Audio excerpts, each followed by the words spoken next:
obrigada pelo convite mais uma vez por estar aqui. Vamos falar de um assunto, esse lado aqui, né?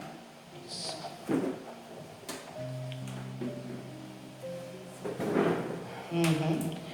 Essa setinha, a primeirinha, é diferente do meu. Cada lugar que a gente vai tem um. Ah, só aqui mesmo, né? Ah, tá. Então tá ótimo. Então, o nosso convite foi para falar sobre a necessidade da vida social, né? A necessidade é tanta que por isso nós estamos aqui, né? Então está no Livro dos Espíritos, no capítulo 7, Lei de Sociedade. Tá bom? Eu estou aqui. Não. Stop.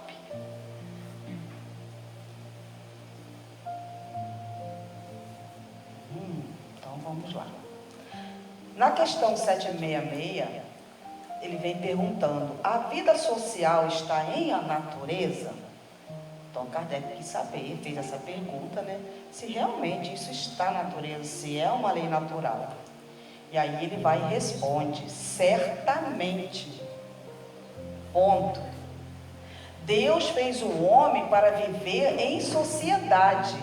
Não lhe deu inutilmente a palavra e todas as outras faculdades, né, que nós temos, necessárias à vida de relação.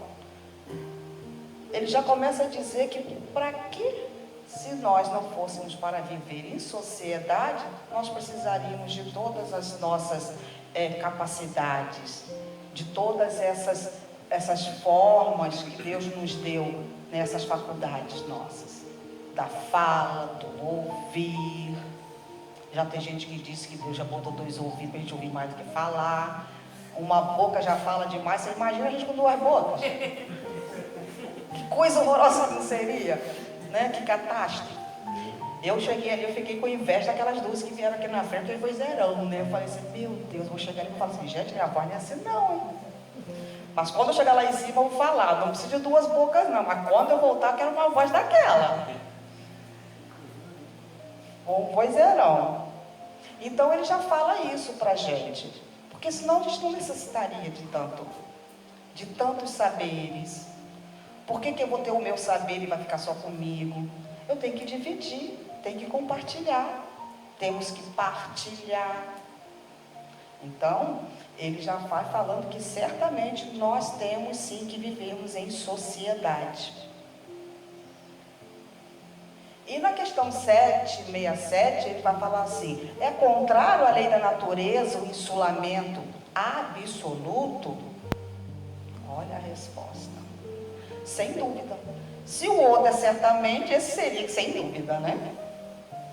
Pois que por instinto os homens buscam a sociedade e todos devem concorrer para o progresso, auxiliando-se mutuamente.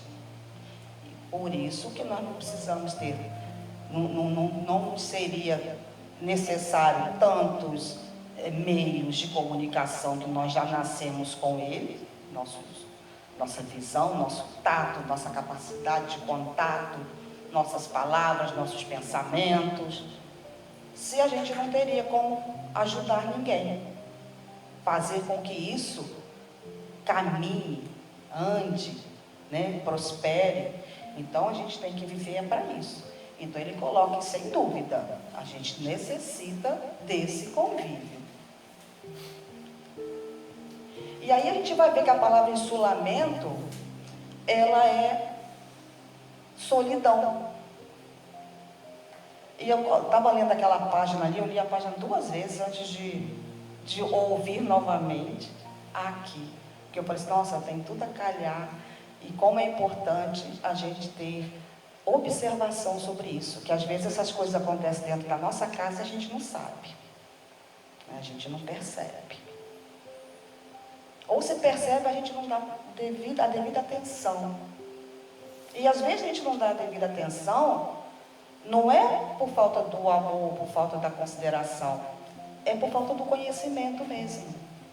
Então é importante, já que a gente necessita desses saberes e colocar em prática, a gente deve procurar saber para poder a gente se ajudar e ajudar o outro. Seria o segregar, seria o antissocial e seria o associal. Então nós vamos estudar essas palavrinhas para a gente saber como que a gente vive isso na nossa sociedade. A gente não se percebe, e muitas vezes um daqueles ali somos nós. Então nós fizemos aqui um paralelozinho entre o antissocial e o associal, que as pessoas confundem muito. O antissocial, quando falamos de alguém antissocial, nós nos referimos a uma pessoa que se dedica a quebrar as regras estabelecidas a nível legal e social, que vai contra a ordem social, ou seja, alguém que ele é rebelde, que embora integrado à sociedade, mostra essa tendência para alterar a paz social. Ou seja, essa pessoa está lá vivendo no meio dos outros, ele gosta de socializar, mas a socialização dele é para perversidade. Olha a diferença. Isso é uma coisa perigosa, isso precisa de tratamento, de reeducação. Não só uma reeducação espiritual, mas moral, de caráter, de personalidade. Essas pessoas, elas gostam de vandalismo, elas vão numa festa pensando em chegar lá e arrumar uma confusão. Então é diferente de uma pessoa que é associável. E a gente fala que a pessoa, você é antissocial, não fala com ninguém, não comunica com ninguém. É diferente. O associal, sem precisar ficar lendo ali, vocês querendo dar uma olhada ali, o associal, ele simplesmente, ele é uma pessoa respeitosa, ele obedece às leis, cumpre as leis e a ordem, ele não faz nada contra essas regras, ele respeita, e se ele tiver que estar no meio dos outros, ele vai estar, ele só não gosta, ele é só reservado. Sabe aquela pessoa que sai em público, ela vai para a sociedade, mas ao invés dela estar num grupinho, dançando e cantando e pulando, ela prefere estar lá sentadinha no banco lendo um livro? Mas ela é sociável. Ela respeita, ela conversa, ela fala com as pessoas, se comunica. É aquela pessoa que está em casa, mas ela prefere estar sentada lá na sua rede, ou na sua cadeira, ou no seu quarto, ouvindo uma música, fazendo um relaxamento, lendo um livro, fazendo alguma coisa assim. Já o outro bota um som alto e sai dançando, e empurrando todo mundo, e agarrando todo mundo e querendo que dance junto. É diferente. Mas ele, se ele tiver que sentar numa mesa, jantar com todo mundo, almoçar, tomar seu café, ele também vai fazer. Então, quando a gente olha para uma pessoa e chama ela de antissocial, a gente tem que pensar duas vezes. Que a gente pode estar chamando a pessoa de vândalo. A gente pode estar chamando a pessoa dizendo que ela não tem respeito nem educação. E é totalmente diferente. Ela só é associável. Ela prefere estar sozinha, uma coisa mais... sabe aquelas pessoas que quando faz uma festa grande ou faz uma festinha pequena, já é aquela pessoa que gosta mais de sair com um casal, sair com poucos amigos, do que ir com uma balada, gosta mais de um cinema que é mais calmo, mas está associado, está com um monte de gente ali, mas gosta de uma coisa mais calma.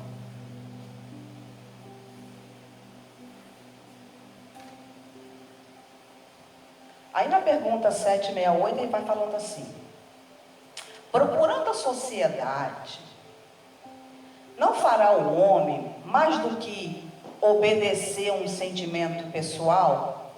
Ou há nesse sentimento algum providencial objetivo de ordem mais geral? Ou seja, eu estou fazendo por mim, ou eu estou realmente pensando no outro? O homem tem que progredir, insulado, não lhe é isso possível, por não dispor de todas as faculdades. Falta-lhe o contato com os outros homens. Então eu posso ter aquelas faculdades, como ele falou, de sobrevivência, de viver, faz parte do meu organismo, em que a gente foi moldado. Mas para desenvolver, eu só vou desenvolver em sociedade. Porque o outro tem alguma coisa que eu não tenho, o outro já descobriu, já avançou em algo, tem uma percepção que eu não tenho. E a gente vive nessa troca. Eu aprendo com o outro, e o outro aprende comigo, e a gente vai trocando, vem outra pessoa com uma outra ideia, e lança, e a gente analisa e fala assim, nossa, a gente pode trocar de ideia. Eu pensava desse jeito, mas eu posso pensar assim. E hoje nós estamos vendo na sociedade, não é de hoje, né? Mas a gente está presenciando isso, que as pessoas têm uma dificuldade de percepção, de falar assim, eu errei, de falar assim, eu posso trocar de ideia, eu posso trocar de rumo. Parece que as pessoas estão com aquela síndrome de Gabriela. Já que eu nasci assim, eu sou assim, eu vou morrer assim. Já que eu estou com essa ideia, já que eu fiquei desse lado, eu vou continuar assim. Mas a gente pode mudar. A gente pode dar oportunidade. Nós temos a oportunidade de errar, a oportunidade de acertar. E a gente tem essa dificuldade. E é vivendo em sociedade, analisando as coisas, é que a gente vai mudando. No insulamento, ele se embrutece e estiola. E nós estamos vendo a sociedade assim. Quando eu não me permito admitir que eu me enganei, ou que me enganaram, mas eu não quero continuar enganada, eu vou mudar. Eu não quero enganar o outro, eu vou respeitar, eu vou me reeducar. A gente avança, a gente não precisa ficar embrutecido. E aí a gente vai ver que o embrutecer é tornar bruto, estúpido e tosco. Pesado, né? Mas é um significado, é o sentido da vida da gente, que a gente não percebe que a gente está fazendo isso. E às vezes a gente se acha tão inteligente, né? Mas é por isso que a gente fala, e o Evangelho fala. A asa da inteligência é uma, a da sabedoria é outra. E a gente precisa equilibrar as duas. Quando a gente tem a asa da sabedoria, essa daqui já funciona tranquilo. Porque a sabedoria já sustenta, ela já vem com a inteligência. Mas a pessoa ser só inteligente sem a sabedoria, e a gente vê na história pessoas nos dando esse exemplo de muita inteligência, mas a sabedoria é sentimento de valores espirituais, emocionais. São valores de respeito, de educação, de empatia. Se a gente for olhar a história, a gente tira um exemplo que todo mundo, né, usa muito, que é o Hitler. Olha que inteligência absurda. Olha que conhecimento. Mas a asa da sabedoria falhou, né? Outro que se perdeu também é o próprio Napoleão, né? Uma história linda, né? Tinha um vasto, né, cabedal de valores para ele vencer na sabedoria. Mas como eles da história, para a gente se espelhar, nós temos em volta de nós, até dentro do banheiro, um espelho pelo menos, para a gente se ver, que somos nós mesmos. Quais os nossos valores? Como que está a minha asa da inteligência? Vai bem? Obrigado? E a minha asa da sabedoria, como é que está? Então a gente tem que ver essa asa.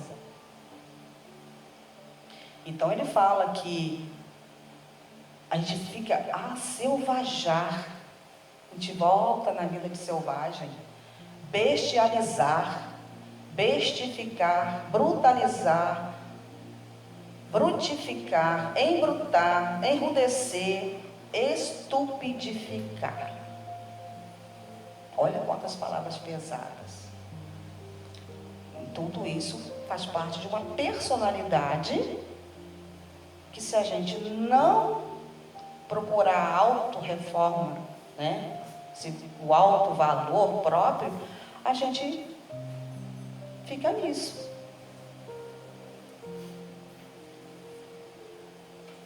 O estiola que ele fala é debilitar, enfraquecer, murchar e aniquilar. A gente aniquila a nossa mente. Ao invés da gente usar todas as nossas capacidades mentais, né, e a gente se espiritualizar, a gente vai cada vez mais se embrutecendo. Então, olha a importância. Eu tenho até que hora, não? 8h30. Ou seja, eu só tenho meia hora. Passou rápido.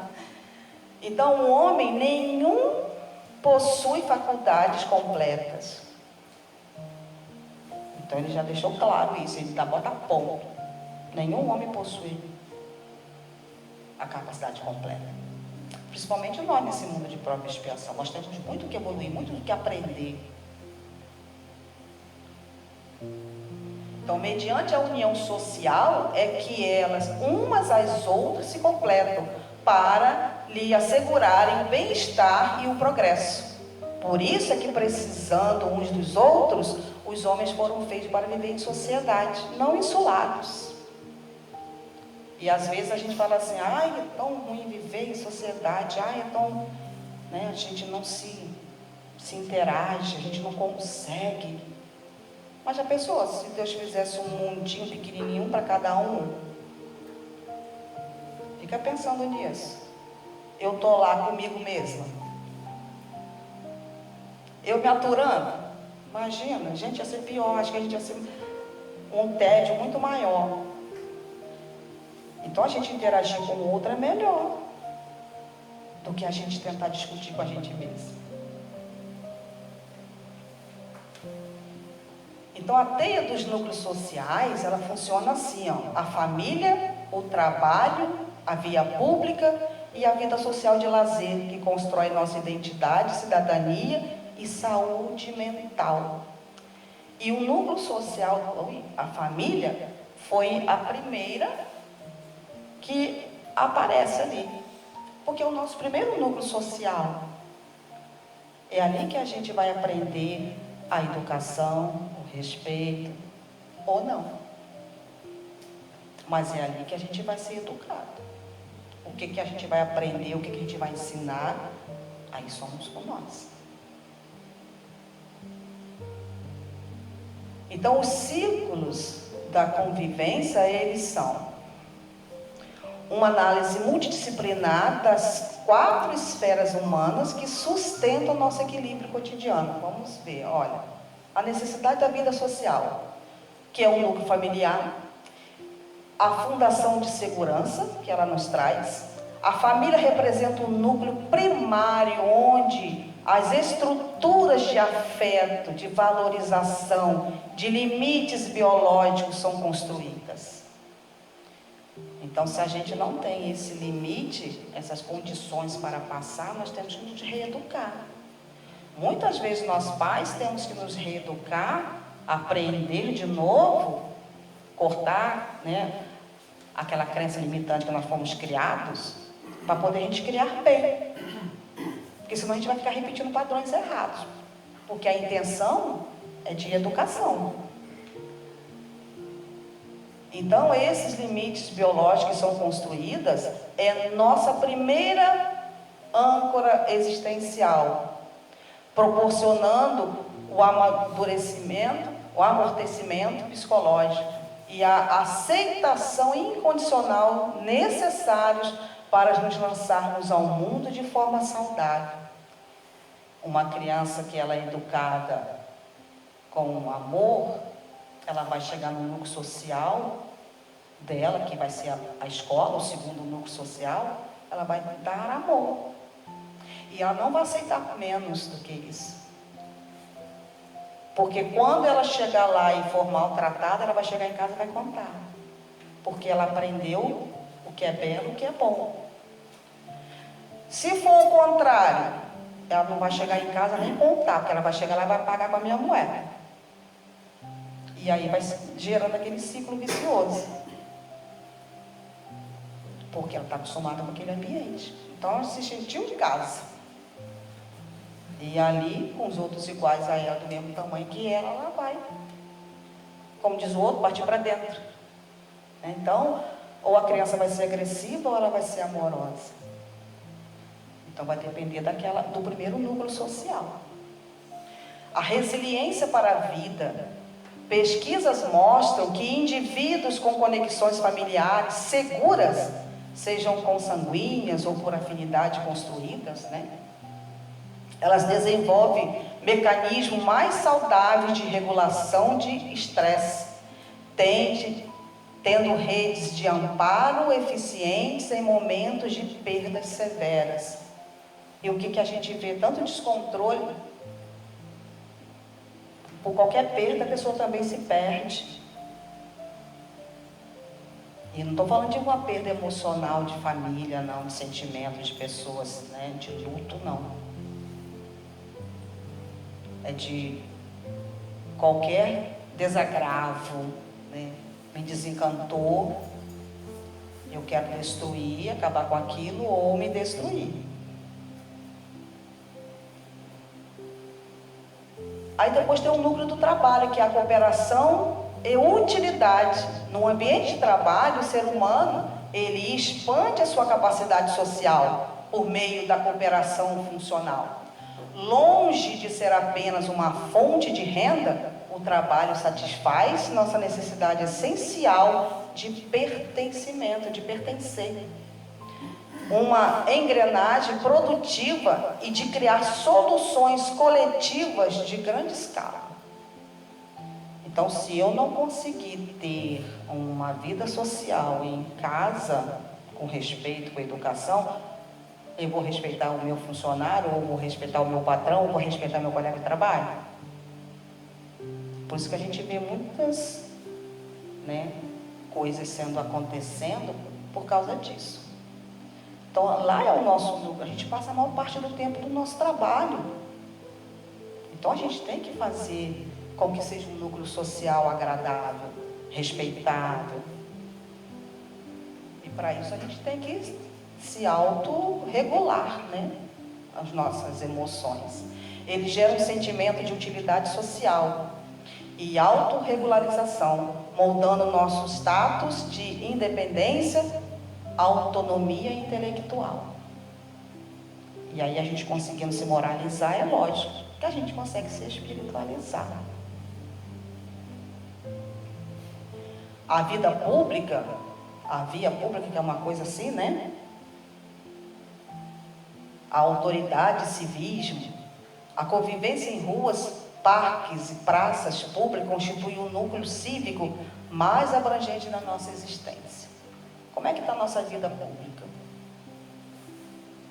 Eu dou a vez ou eu quero ir primeiro? Um sinal. Eu avanço no amarelo ou o amarelo é justamente para eu diminuindo a minha velocidade? A gente faz tudo o contrário, Então a gente tem que se reeducar. Porque às vezes a gente cobra perfeição do outro, mas a gente está fazendo tudo errado. Como se só a gente merecesse que o outro fosse honesto, bom, perfeito com a gente. Mas a gente não precisa ser com ninguém.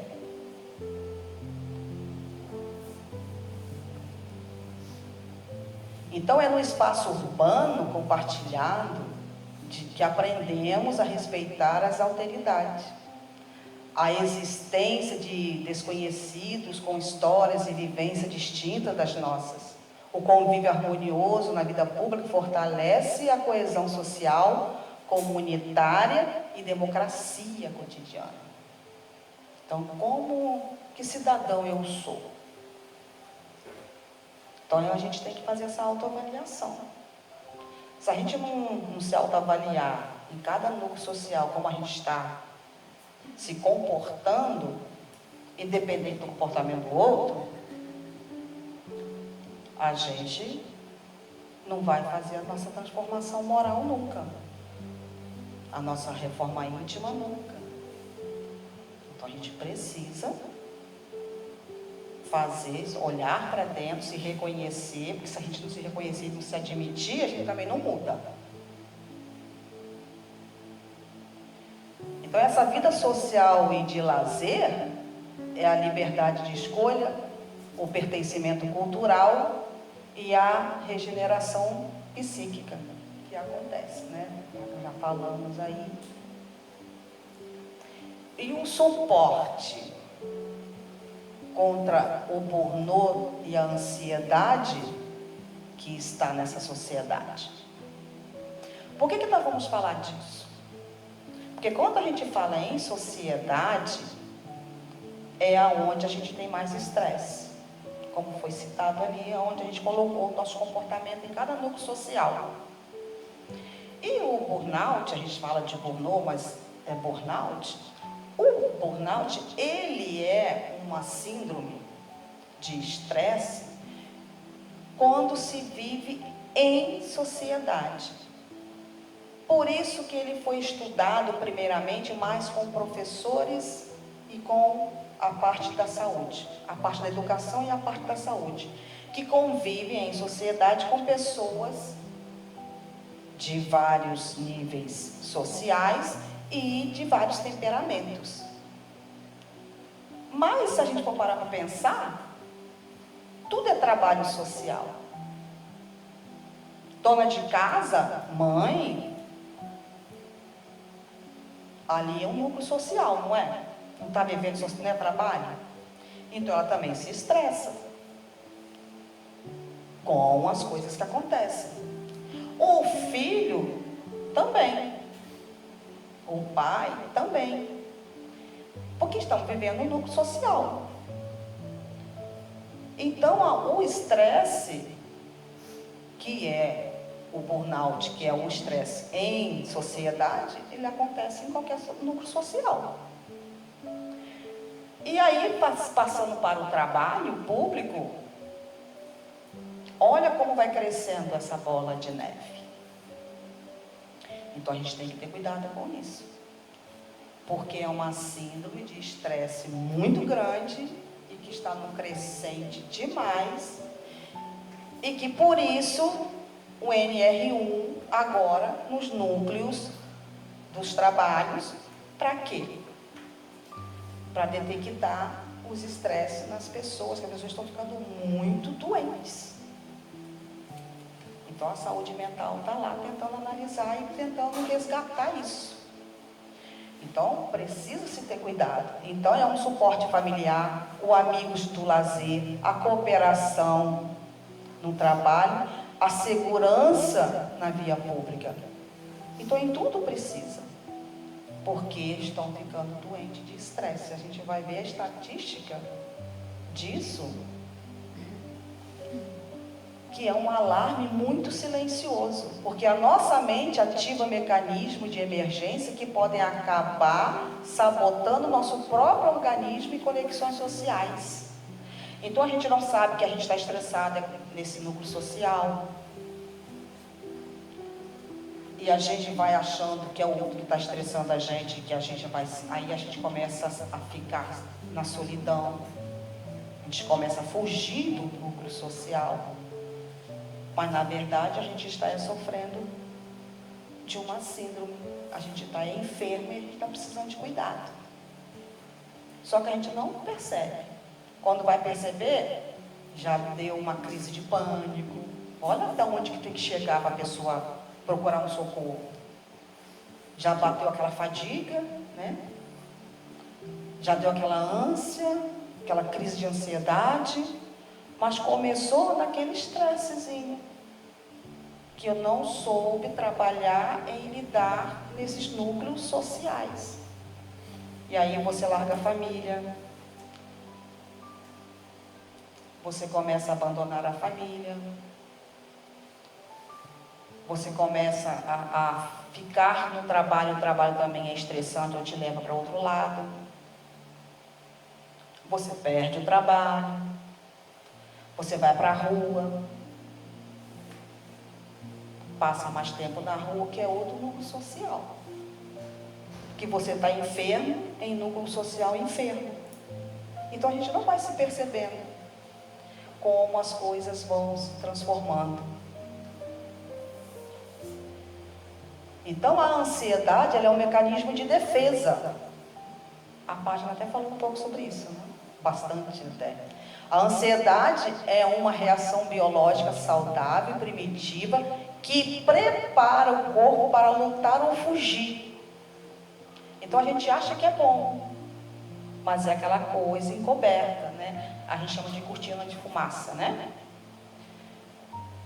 A gente começa a lutar ou fugir em situações de perigo eminente.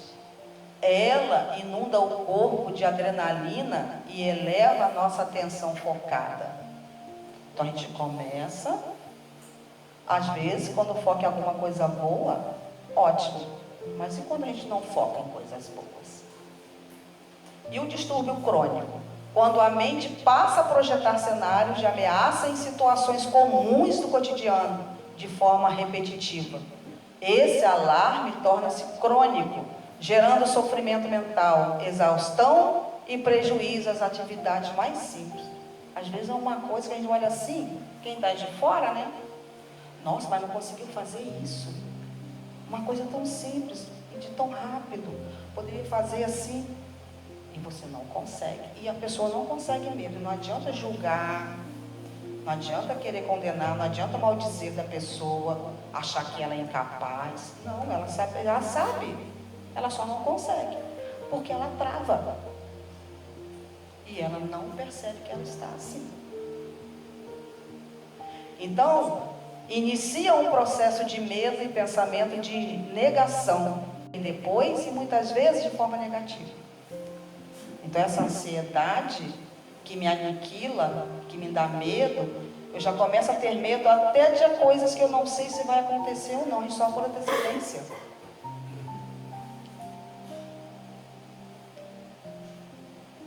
Então, ele é o esgotamento profissional, que é oficialmente classificado pela OMS como um fenômeno ocupacional. A síndrome de burnout é um colapso físico e psicológico resultante do estresse crônico no ambiente de trabalho que não foi gerenciado com sucesso. Por quê? Porque já veio mal gerenciado desde os outros núcleos sociais. E vai levar para casa. Como diz o outro, vai chegar em casa chutando cachorro, né? Então, as suas 3 dimensões fundamentais são exaustão extrema, sentimentos de cinismo, distanciamento da profissão e uma drástica redução da eficácia do trabalho, né? Que a gente já até comentou, né?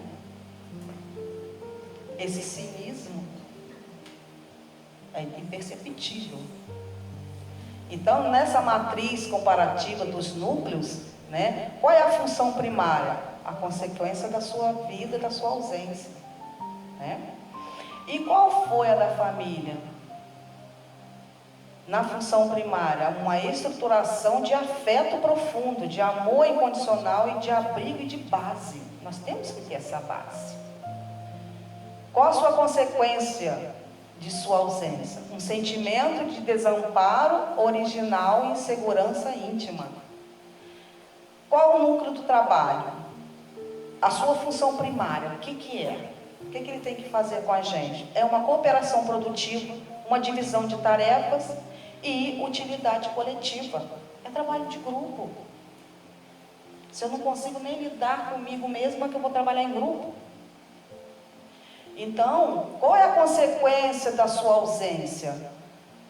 Anomia, falta de propósito social e estagnação intelectual. A gente chola, né? Falou lá atrás. Na via pública, No núcleo da via pública, qual a sua função primária? Como que a gente deveria se comportar? Né? No exercício de cidadania, tolerância urbana e alteridade saudável. A empatia, o respeito, a educação. Aí a gente começa a pensar, eu acho que eu estou meio doentinho. Estou precisando de uns cuidados especiais. Qual a consequência da sua ausência? O isolamento em bolhas ideológicas e medo social crônico. E as pessoas têm medo mesmo. Tem crise de pânico. Tudo assusta. Não confia em ninguém. Porque ela não tem força nela mesma, não confia nela. Então, como que tem um núcleo na vida social? É isso? Descompunção, né? Isso? Espontânea.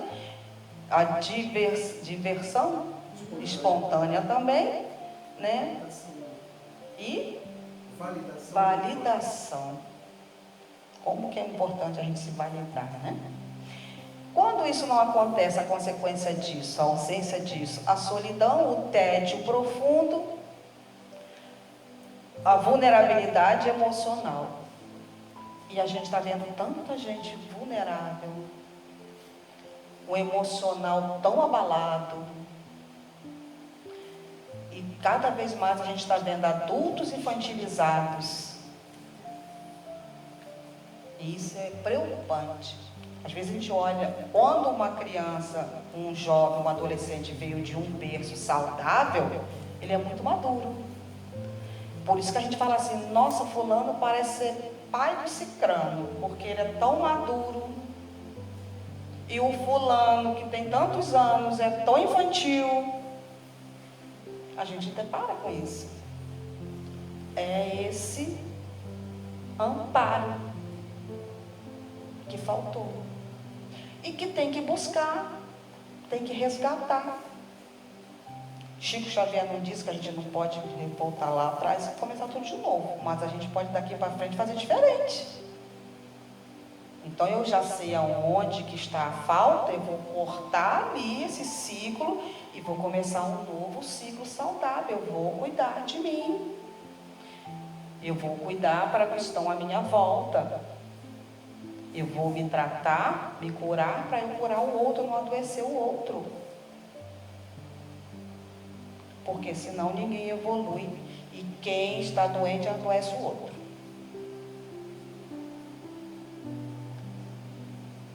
Então a transição dos núcleos da vida na infância é um império absoluto do núcleo familiar como formador do ego e da confiança básica, né?